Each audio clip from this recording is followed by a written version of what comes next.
50వ శ్లోకము. నిస్తులా నీలచికురా నిరపాయ నిరత్యయ దుర్లభ దుర్గమా దుర్గా దుఃఖహంత్రి సుఖప్రద. ఈ శ్లోకంలోని మొదటి నామము నిస్తుల.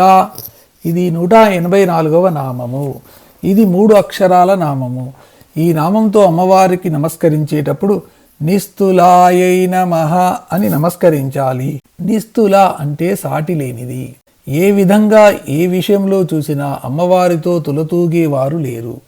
తాను ఎవ్వరినీ తూకం వెయ్యదు కాబట్టి అమ్మవారితో తూకం తూగగలవారు ఎవ్వరూ ఉండరు అనేది రహస్యార్థము. ఈ గుణం మనం అలవర్చుకోవాలి. ప్రతివారికి మార్కులు వేసి వారి సత్తాను నిర్ణయించడానికి ప్రయత్నిస్తాము. దీన్నే తూకం తుయ్యడము అంటారు.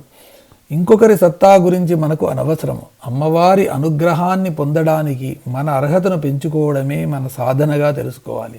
సాటి లేనిది అని నామానికి అర్థము. ఈ నిస్తులా నామం నుండి సమానాధిక వర్జిత అనే నామం వరగల 15 నామాలు పంచదశాక్షరీ మహావిద్యోపాసనకు సంబంధించినవి.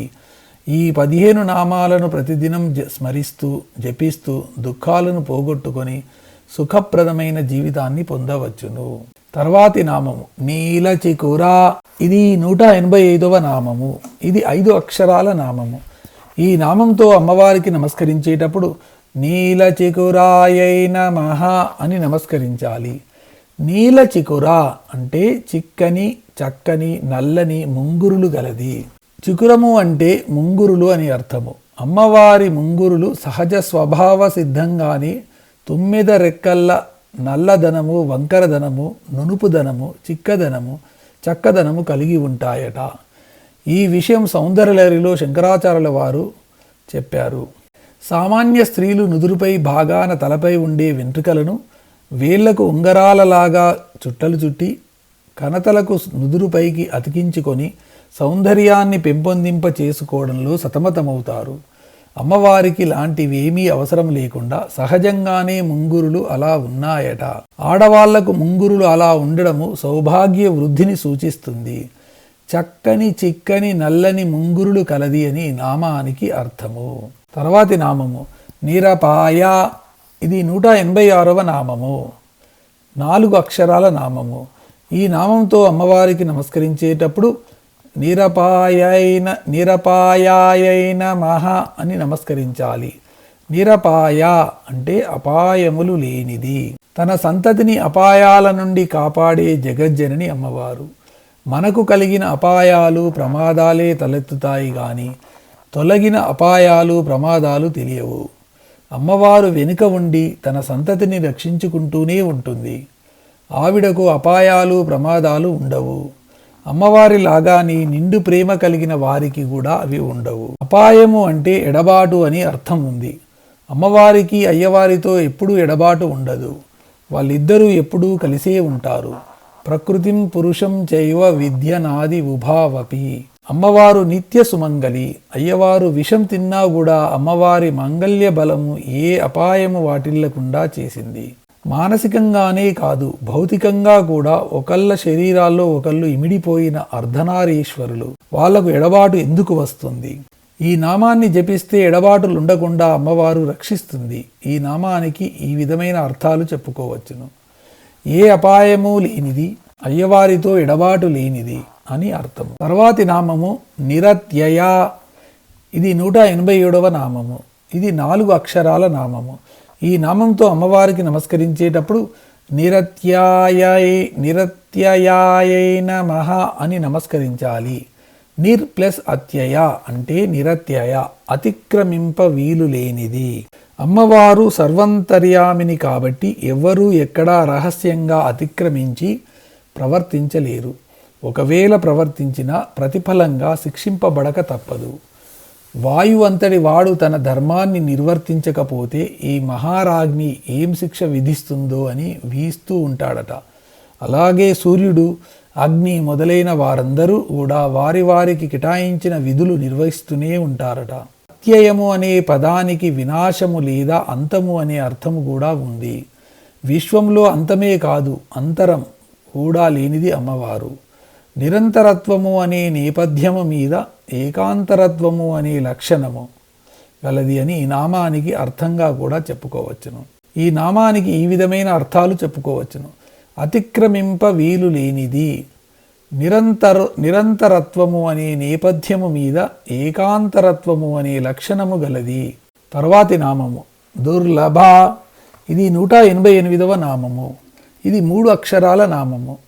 ఈ నామంతో అమ్మవారికి నమస్కరించేటప్పుడు దుర్లభాయై నమః అని నమస్కరించాలి.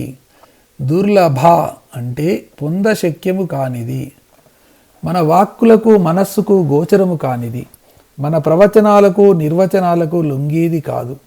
అసలు అమ్మవారి మీద భక్తి ఏర్పడడానికి ఆవిడ అనుగ్రహం ఉండాలి. ఆ అనుగ్రహం కలిసిన తర్వాత కానీ అమ్మవారి దర్శన భాగ్యము పొందలేము. ఇది జన్మ జన్మాల సుకృత ఫలంగా తెలుసుకోవాలి. చూచి తీరవలసిన చూడశక్యము గాని విశ్వరూపము ఎలాంటిదో అమ్మవారు అలాంటిది. సమీపించడం అంత సులభ సాధ్యము కానిది. ఈ నామానికి ఈ విధమైన అర్థాలు చెప్పుకోవచ్చును. పొందశక్యము కానిది, 2 చూచి తీరవలసి చూడశక్యము కానిది, 3 సమీపించడము సులభ సాధ్యము కానిది. తర్వాతి నామము దుర్గమ. ఇది 189వ నామము. ఇది 3 అక్షరాల నామము. ఈ నామంతో అమ్మవారికి నమస్కరించేటప్పుడు దుర్గమాయై నమః అని నమస్కరించాలి. దుర్గమ అంటే గమింప శక్యము గానిది. గమము అంటే ప్రయాణము లేదా త్రోవ, మార్గము, దాటడము అని అర్థాలున్నాయి. కాబట్టి మనం దాటలేనిది, మన త్రోవకు లేదా మార్గమునకు, మన పద్ధతులకు అందునది కాదు అని అర్థాలు వస్తాయి. గీతలో మమ మాయా దురత్యయ అన్నదానికి ఏమి అర్థమో ఈ దుర్గమ అన్న నామానికి కూడా అదే అర్థము. పెద్ద కోటలాగా దుర్గంలాగా తన వారిని కాపాడుతుంది కాబట్టి దుర్గమ. లౌకిక జీవుల పద్ధతులకు నడవడికకు అనుసరించే మార్గాలకు అందునది కాదు. పెద్ద దుర్గం వలె ఉండి తన భక్తులను కాపాడునది అని ఈ నామానికి అర్థాలు చెప్పుకోవచ్చును. తర్వాతి నామము దుర్గా. ఇది 190వ నామము. ఇది 2 అక్షరాల నామము. దుర్గాయై నమః అని నమస్కరించాలి. దుర్గా అంటే దుర్గాదేవి. దుర్గముడు అనే రాక్షసుని చంపిన అమ్మవారికి దుర్గా అని పేరు వచ్చింది. బుద్ధి బలము, దేహబలము, ఆయుధ బలము మొదలైన బలాలు ఉండి ఎలాంటి శత్రువులనైనా దాటశక్యము గల వాడైన దుర్గా అనే రాక్షసుని చంపి దేవతలను కాపాడిన అమ్మవారికి దుర్గా అనే పేరు వచ్చింది. విజయవాడలోని ఇంద్రకీలాది పర్వతముపై వెలసి అష్టాదశ శక్తి పీఠాల్లో ఒకటిగా పేరుగన్న అమ్మవారి పేరు కూడా దుర్గాదేవి. మనలోని ధు అనగా చెడ్డ స్వభావమును విడలగొట్టి దాటశక్యము కాని వానిని దాటించుచు కష్టమైన కార్యములను సానుకూల పడునట్లు చేయు మనలోని శక్తి స్వరూపిణి. దుర్గలు మొత్తము 9 మంది ఉంటారు. శైలపుత్రి, బ్రహ్మచారిణి, చంద్రఘంట, కూష్మాండ, స్కందమాత, కాత్యాయని, కాలరాత్రి, మహాగౌరి, సిద్ధిద ఈ 9 మందిని నవదుర్గలు అంటారు. 9 సంవత్సరాల వయస్సు గల బాలిక కుమారి దుర్గా అనే పేరు కూడా అమ్మవారికి ఉంది. ఈ దుర్గాదేవి బీజాక్షరము దుమ్. ఈ నామానికి ఈ విధమైన అర్థాలు చెప్పుకోవచ్చును. దుర్గముడనే రాక్షసుని సంహరించినది. దుర్గా అనే రాక్షసుని బారి నుండి దేవతలను రక్షించినది. 9 సంవత్సరాల బాలికగా కుమారి దుర్గా అని పిలువబడినది.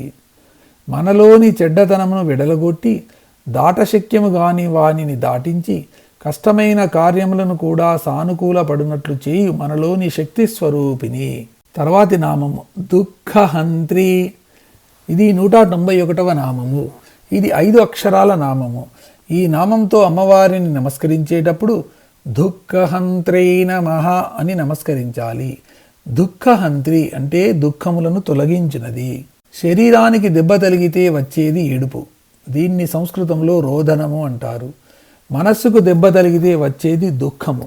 మనం చేసుకునే పనులను బట్టి మనకు దుఃఖం వస్తుంది. కర్మ అనే ఇనుమును గుండులాగా చేసుకుంటే సంసారం అనే సముద్రంలో మునుగుతాము. తప్పలాగా చేసుకుంటే తేలుతాము. కాబట్టి ఈ సంసార సముద్రంలో తేలడమా మునగడమా అనేది మనం చేసే పనులను బట్టి, వాటిని చేసే విధానాన్ని బట్టే ఉంటుంది. దుస్తరమైన దుఃఖాలను కూడా అవలీలగా అమ్మవారు దాటించగలదు. అందువలన అమ్మవారి పేరు దుఃఖహంత్రి. దీపం వెలిగిస్తే చీకటి దానంతటదే పోతుంది. అలాగే అమ్మవారి సాన్నిధ్యంలో అజ్ఞాన దుఃఖాలు రెండూ దూరం అవుతాయి. కలిగించుకోవలసిన మంచి వాటిని మనం కలిగించుకుంటే తొలగింపబడాల్సిన చెడ్డవి మనలోంచి తొలగబడతాయి. ఇంకో ప్రయత్నం వల్ల క్రొత్తవి తగిలించుకోవడమే జరుగుతుంది. దీన్నే భగవద్గీతలో పరం దృష్ట్వా నివర్తతి అన్నాడు గీతాచార్యుడైన కృష్ణుడు. ఈ నామానికి ఈ విధమైన అర్థాలు చెప్పుకోవచ్చును. దుఃఖమును తొలగించునది, దుస్తరమైన దుఃఖాలను అవలీలగా దాటించగలది, తన సాన్నిధ్యంలో దుఃఖాన్ని దూరం చేసేది. ఈ శ్లోకంలోని చివరి నామము సుఖప్రద. ఇది 192వ నామము. ఇది 4 అక్షరాల నామము. ఈ నామంతో అమ్మవారికి నమస్కరించేటప్పుడు సుఖప్రదాయై నమః అని నమస్కరించాలి. సుఖప్రద అంటే సుఖములను ఇచ్చినది. ఖమ్ అంటే సంస్కృతంలో ఆకాశము లేదా చోటు అని అర్థం. వ్యక్తుల మధ్య ఉండే ఈ చోటు అంటే వాతావరణము. సు అంటే మంచిగా ఉంటే సుఖము, ధు అంటే చెడ్డగా ఉంటే దుఃఖము అని తెలుసుకోవాలి. అందువల్ల మన సాన్నిధ్యము వల్లే మనం ఉండే చోటు మంచిగాని చెడ్డగాని అని ప్రభావితం అవుతుంది. దీన్ని బట్టే సుఖంగాని దుఃఖంగాని ఉండేది. మన సాన్నిధ్యం బాగుండాలంటే మన ప్రవర్తన ఎప్పుడూ మంచిగా ఉండాలి. దీనిని బట్టి అన్ని సుఖాలను అమ్మవారు మనకు ప్రసాదిస్తుంది. సుఖాలు చాలా విధాలైనవి ఉన్నా వాటినన్నిటినీ 2 రకాలుగా విభజించవచ్చును. ఒకటి విషయ సుఖము, 2 పరమ సుఖము. వీటిని ఐహిక సుఖము, ఆముష్మిక సుఖము అంటారు. భౌతికమైన వస్తు సామాగ్రితో పాంచభూతికమైన శరీరానికి కావలసినవి పొందడము ద్వారా ఐహిక సుఖము ప్రాప్తిస్తుంది. అయితే ఇది ఎంతో కాలము ఉండదు. ఒక్కొక్కసారి దుఃఖానికి దారితీయవచ్చు కూడా. కానీ ఆముష్మిక సుఖంలో నష్టపోయేది ఏమీ ఉండదు. నిరంతర ఆనందాన్ని పొందవచ్చు. అంతర్ముఖమైన సాధనతో ఈ ఆనందాన్ని పొందవచ్చును. ఈ ఆనందంతో అన్నీ కొనవచ్చును. కానీ ఈ ఆనందాన్ని దేంతోనీ కొనలేము. అమ్మవారు ఈ ఆనందాన్ని ఇస్తుంది. దుఃఖహంత్రి, సుఖప్రద అన్న 2 నామాలు మనకు అవసరమే. దుఃఖాలను తొలగించి పూరుకుంటే లాభం లేదు. అమ్మవారు సుఖాలను కూడా కలుగజేయాలి. సాధనా మార్గంలో ఉండే వారికి సుఖపడడము, సుఖపడకపోవడము అని ఉండవు. సుఖపడదలుచుకోవడము, సుఖపడదలుచుకోకపోవడమే ఉంటాయి. తీరుబడిగా కూర్చొని దుఃఖించవచ్చు, తీరుబడిగా కూర్చొని ఆనందంగానూ ఉండవచ్చు. ఎవరికిష్టమైంది వాళ్ళు చేసుకోవచ్చు. ఎందుకంటే ఈ సుఖ దుఃఖాలు 2 మానసికమే కాబట్టి. సుఖములను కలిగించునది అని ఈ నామానికి అర్థము.